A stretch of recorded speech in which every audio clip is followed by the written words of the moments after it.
Imagine waking up tomorrow and realizing, none of this is real.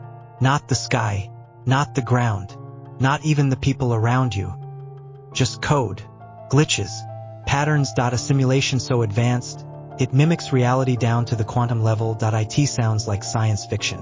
But the deeper we look into the nature of our universe, the more the evidence begins to point to one terrifying possibility, that we are living in a simulated reality. Tonight on Bizarreverse, we take you on a deep, mind-warping journey into the most profound theory of our time, with history, science, philosophy, psychology, and digital clues hidden in plain sight. This is simulation theory. Exposed.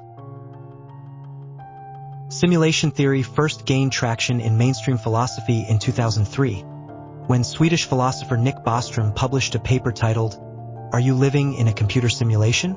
His argument: if any advanced civilization can run ancestor simulations of their own history, and they run many of them, then the odds that we are in the original base reality are almost zero. Let that sink in. We may be nothing more than characters in someone else's historical reenactment, a high-tech experiment, a memory.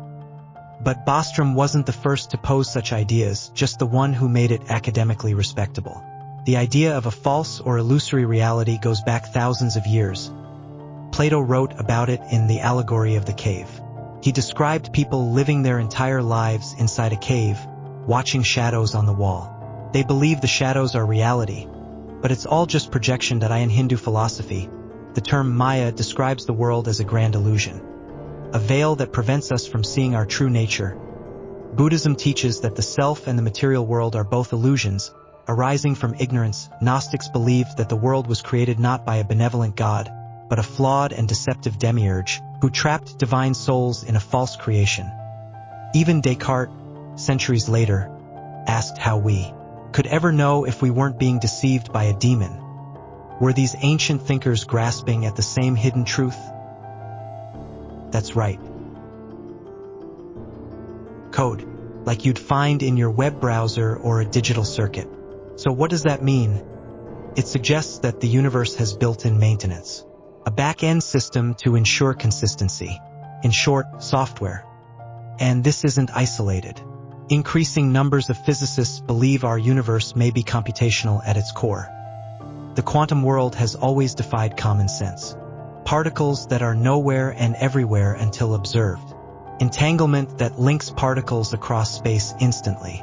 Quantum tunneling that lets particles pass through barriers as if by magic. The famous double-slit experiment showed that particles behave like waves until someone observes them. Then they collapse into a single reality. This implies consciousness or measurement, creates the experience of reality. In video games, data isn't rendered until you look at it. Reality only loads where your camera is pointing. Is the universe behaving the same way? The smallest possible length in the universe is the Planck length. Anything smaller than that simply can't exist. Likewise, there's a maximum frequency, the Planck time. Faster than that? Impossible. That's how computer simulations work too. Resolution limits, frame rates, data caps. Some physicists believe the Planck scale might represent the pixel size of the universe, a rendering grid so small we can't see it. But it's there. Déjà vu time loops. People disappearing and reappearing. Mass false memories. These aren't just the basis of internet creepypasta. They're real experiences reported by thousands around the world. Like the man who checked into a hotel in Japan that doesn't exist anymore. Or the viral story of a woman who swore her husband vanished from their life, only to return years later with no memory of having left. Is reality stable? Or just barely holding together? These glitch stories may be software bugs, memory resets, or signs that timelines are colliding and the system is rewriting itself.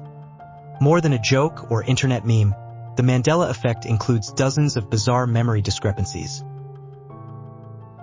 Existing large groups of unrelated people remember the same wrong version of reality. Could this be evidence of parallel timelines? Or, more chilling, a simulation rollback with only some users retaining the cached memory of the previous version? Solipsism is the philosophical idea that only your mind is certain to exist. Everything else may be a projection. Simulation theory brings this back in terrifying detail. Are the people around you conscious? Or are some NPCs, non-player characters, rendered just for your experience? Have you ever caught someone zoning out, blankly repeating a phrase, or giving you an empty stare? Could it be a process running in the background? It may not be that you are the only one, but you may be the only one your simulation is rendering in full detail. Religion's worldwide hint at simulation theory. Long before computers existed, Christianity's concept of an all-seeing God who monitors every thought resembles a system administrator.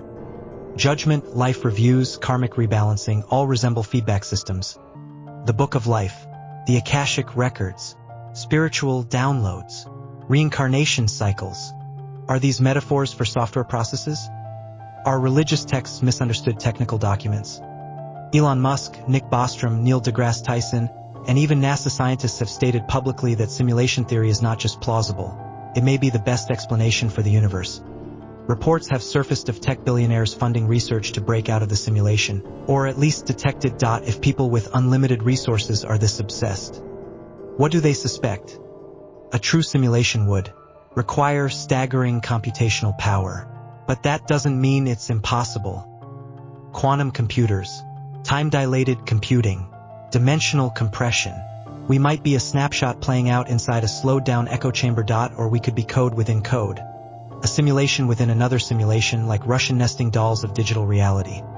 Even our errors might be purposeful reminders to test the awareness of those inside. Spiritual traditions say that life is illusion. The goal is to wake up. Meditation, psychedelics, lucid dreaming all show us how unstable reality can be. Those who've had near-death experiences often report waking up in another realm, a place of light, code, and awareness far beyond Earth. What if death isn't the end, but a reboot? What if awakening is about stepping out of the simulation and into something more real? Theory 1. We are in base reality. Simulation theory is compelling but wrong. Theory 2. We are inside a simulation running on a godlike supercomputer in a higher dimension. Theory 3.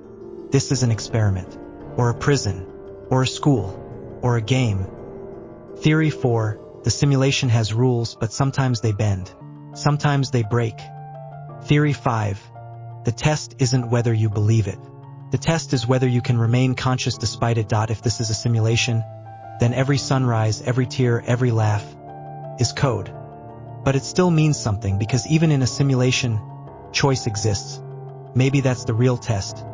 Thanks for watching Bizarreverse. Subscribe for more deep dives into the unknown. And remember, if you've ever felt like something's not quite right, it's because you weren't meant to believe the lie, you were meant to wake up.